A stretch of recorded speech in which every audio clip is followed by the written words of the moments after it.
Yeah, definitely.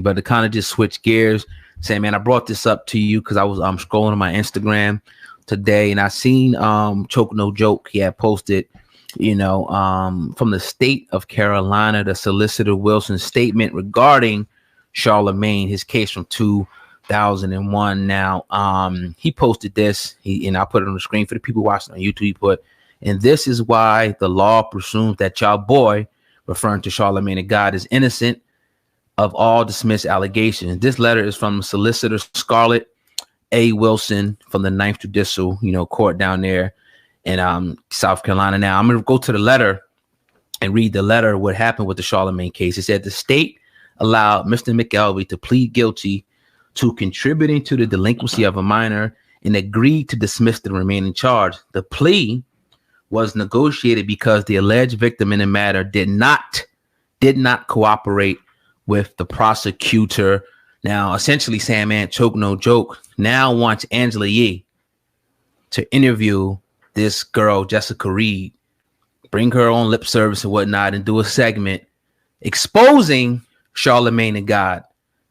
What do you think about this? All of this right here. I mean, you got the backstory earlier, but how do you feel about Choke No Joke putting this information out?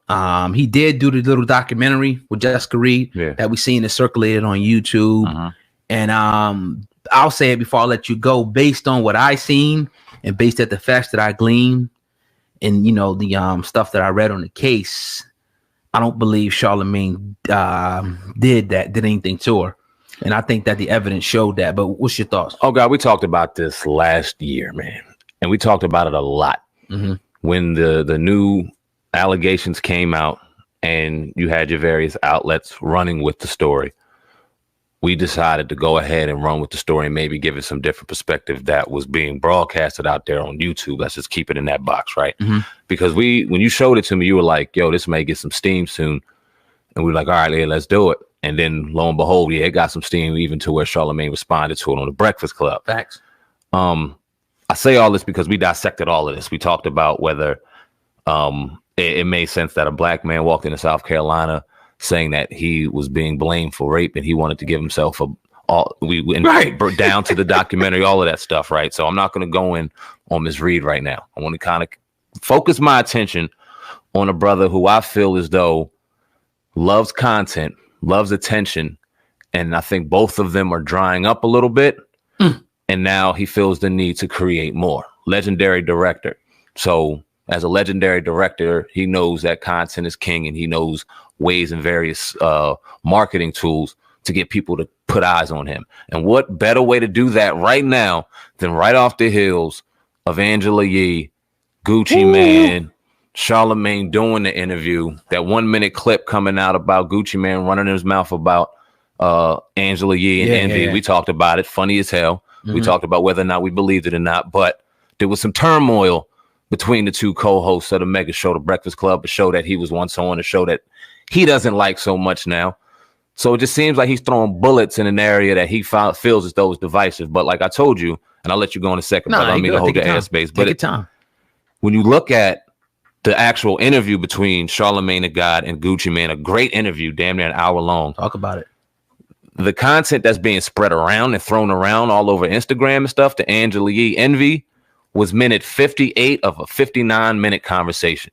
What I'm trying to say is it had no bearing on the actual interview. A great interview about how he grown as a man, his faults, his triumphs, him dealing with prison, how he had to go from being dealing with drug abuse and withdrawn from that. It was a great interview. Right. But they took this one pocket and ran with it and then tried to steer the narrative like Charlamagne the God and Angela Yee had this big problem, even to where she has to ask questions about it.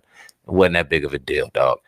Charlamagne didn't stir up any kind of pot, and I've never met that man in my life. He doesn't pay a light bill over here. That's courtesy of us all day long. You can check the tax reports. Right.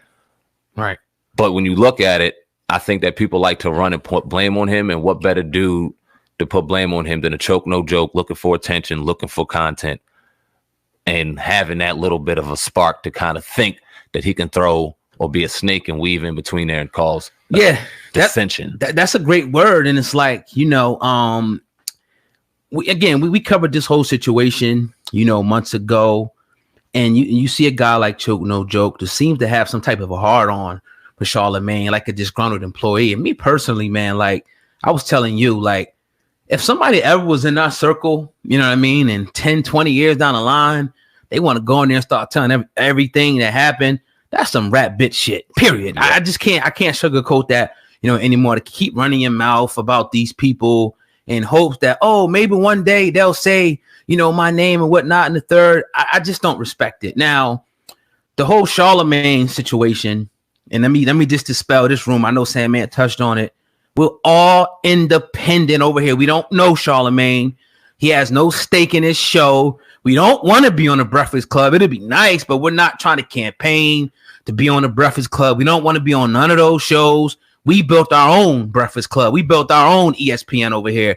We don't got to conform and beg people to get on their shit. And because if you look here, he's trying to get the story out. He's tagging all the major people, the Shade Room and whatnot. There's nothing wrong with that, but let's just deal with the facts. Don't use this girl, Jessica Reed, because obviously something happened to her. She needs justice. And just from the evidence, don't appear like it was Charlamagne the God who did that at the time. So don't bring her in it and try to act like you really want to fight for her when it's really that you just trying to get somebody to say your name, to put your name in some type of a light. We see what it is, period. So, it's sad. It's sad that somebody can continue to try to attack people like this and trying to elicit a response. Now, let's go back to this whole letter, right? And one thing that you said that I thought was brilliant, obviously what happened, this dude is in South Carolina, a black man. He wasn't Charlamagne. He wasn't rich back then, so he was broke. Something happened with this young lady. God forbid, you know what I mean? He says, look, me, whatever you got to do, DNA, this, that, he cooperates. They don't cooperate. Jessica Reed, and for whatever reason, they come back 20 some odd years later crying foul play. What does that look like to a lot of people? They already done. I mean, again, DNA, you go give them everything. You know what I'm saying? You're volunteering your body, all your orifices to test. That man, Charlamagne, ain't do that night. Maybe someone did. Obviously, something happened to her. We're not saying that that's the the issue here, but he didn't do it. So why this witch hunt for Charlamagne? Why? I don't get it. If the witch hunt's for Charlamagne because he's the hottest thing to get great attention off of. He's the man on the radio that people love to hate, but he's probably one of the most watched out there as well. And if you got any kind of connection or any kind of connection to that, why not exploit that? And that's what he's doing. He exploited it last year when he did the documentary.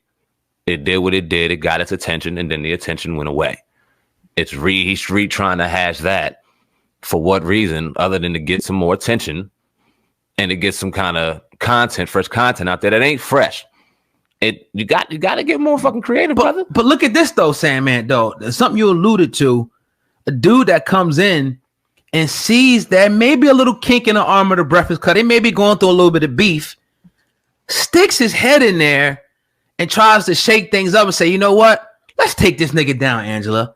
Let's go and do an interview on lip service. Since you like talking about these type of issues and people that have been abused, let's go right for Charlamagne the God. You think Angela Lee's going to sit with you and do an interview with you, man? That's some snake shit, Sam, man. That's some snake shit. You can't, even like with the Rockefeller thing, it's like, man, like, you're just talking about this, that, and the third. Nigga, what the fuck are you doing now, dog? What are you doing now? Fuck, like, people could say all this shit about, y'all did these views. None of that shit matters. None of the hundreds of millions or tens of million views we did now. None of this shit matters, nigga. What the fuck are you doing now but complaining and hating on everybody that seems to be in a more prosperous or successful position than you're in? I gotta call that shit like I see it. Let me ask you a question, oh God, because it was at one point, man, that we had aspirations of getting that brother on the show, right? And like I told you in the beginning, you introduced me to Choke No Joke to a certain degree, right?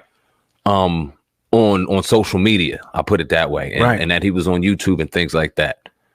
What happened? What? And I know what happened, but I want you to explain to the people what exactly happened to kind of give your perspective a shift in how you felt about Choke No Joke. I mean, my thing is like, early on, which was years ago, you will see him kind of just talking about some of the things that happened, like, videos like why the Rockefeller split.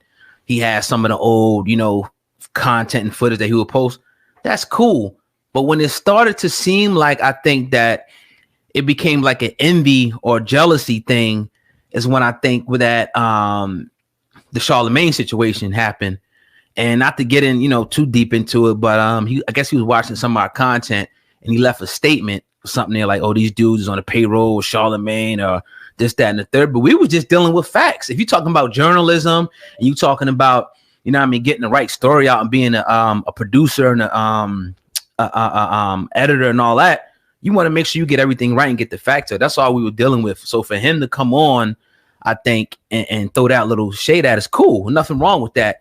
We wanted to get him on at the time, obviously, to kind of talk about some of the old things. But I think that people get in front of this camera, Sandman, they get a little bit of, likes, a little bit of money starts to come in, and they start feeling themselves, and they start, I think, fabricating. And because it's like, all right, oh shit, I did this video talking about Jay-Z. That shit hit 300,000. You want to keep doing it? Oh, I made a couple $1,000s off this shit. Oh, I gotta keep doing this shit.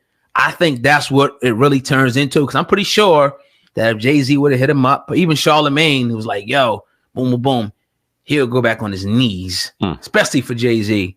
So, I mean, that's what it's. I seen this play out before, especially when it's something where people are successful. You'll have a lot of people that'll try to be around you and just want to, get that success. But you also will have people around you that'll be like, sort of like, they act like they're cool with you, but they really hate. And I've seen that too as well. As soon as they get an opportunity, maybe they get a little come up or whatnot, they say, oh man, fuck that, I could do it better than him. I see that a lot. So, I mean, that's what I think. Yeah, I see that a lot, with him. And I had to speak on it because it's been something that's I've been observing, for at least the last year with this brother. I'll put it to you like this, man. It comes certain points, like when you say you're the best at something, there has to be certain evolutions that take place. And if you find yourself just sitting back reflecting on what was, and not what's going on now, then you got to take a real hard look in the mirror and go, is this really for me? Because the hating and the throwing shade and being a snake in the grass and trying to be this or do that, or the just all the negative shit that's going on right now, it ain't working, bro. But the thing is, though, Sam, man, people try to take this role as, oh, I'm being blackballed, or oh, they trying to block me. Can't nobody block you from shit in these day and age. You got Twitter, you got Instagram, you got Facebook. Can't nobody block you. You got Google. If you was on your shit, can't nobody block you. Can't nobody blackball you. I think that's an excuse. And people look again, they say, oh, back in the day, I used to do this. Oh, look who I was with. Oh, I started this. What are you doing now? Nothing. What are the people that you're talking about doing? Billionaires. They got 10, 20, 30 different businesses.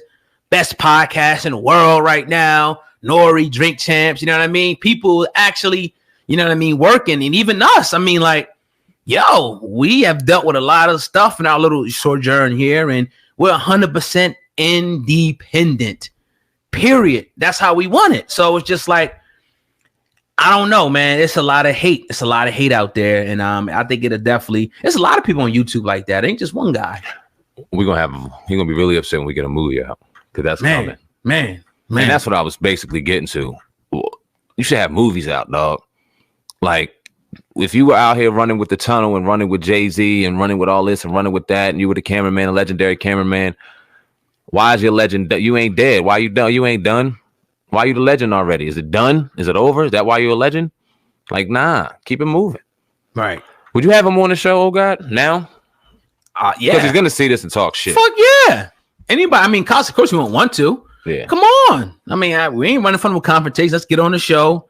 Let's deal with, some of the things. And, maybe he can clear it up. Maybe he ain't hating. Maybe, Jay-Z has some secret cabal where he's trying to manipulate and steal from people and doing blood sacrifices and this, that, and Dame Dashes, this and that. I don't know. You know what I mean? It's a market for that, though. People like that. Oh, the dirt. Oh, he was there to expose stuff. But it only goes so far, because after a while, I'm like, man, he's talking about him again. And you see that. Damn, how many times you gonna talk about Jay? Damn, how many times you talking about Charlamagne? Damn, what do you got? Anything else to talk about? No. If somebody spends And we've seen people on YouTube that spend years, video after video after video, talking about the same person. That's a stalker, and that's obsession at that point. I'm about to stalk you as soon as you hear this. Period. That is, though. Imagine if a dude kept making videos over every little move you made. Like, man, come on, dude. You feel me? Yeah, I do feel you. I would love to have him on the show. He's going to talk shit. And it is what it is, man. That's all I got to say.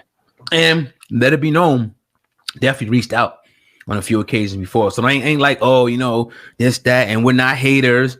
None of that. No. Nah, you know what my biggest question would be to that brother, where'd that comment come from? Pull receipts. When did Charlamagne ever paid us? Who's working for and what the agenda and all this extra shit?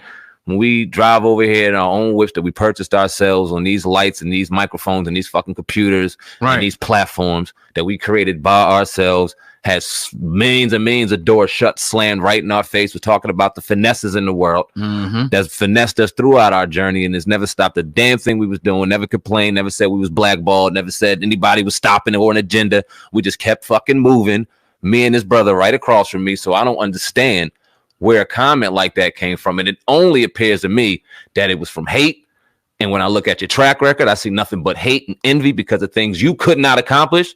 So I would love to get his perspective on that comment and elaborate further. Nori talked about, he's like, man, it's like every time you talk, it's just hate. You know what I mean? Like, damn, like, you ain't got nothing positive to say. You ain't got no enlightenment, no uplifting. It's always, oh, look what this person's doing. Oh, like, yo, who wants to be around somebody like that, man? It's always negative, always hating, always talking about, you know what I mean, what the next man is doing and what he ain't doing and whatnot and how he could do this better. But motherfucker, look at yourself. How many people like that, though, you find to get successful? Zero. I mean, according to him, he's successful, but I guess to a certain extent. It's in the eyes of the beholder. Yeah. I guess you're good then. I'm glad we got that one out, man. And, you know, that's how we do over here on the Hip Hop Uncensored. We kind of been, you know, taking it easy. You know, but this new year, we're going to have a new set that we're going to get, a new building with multiple studios, you know, real soon that we're working towards. And it's going to be even rawer. We're going to turn this shit up. For real. Point blank, period. And we can't wait to do it. We hold back.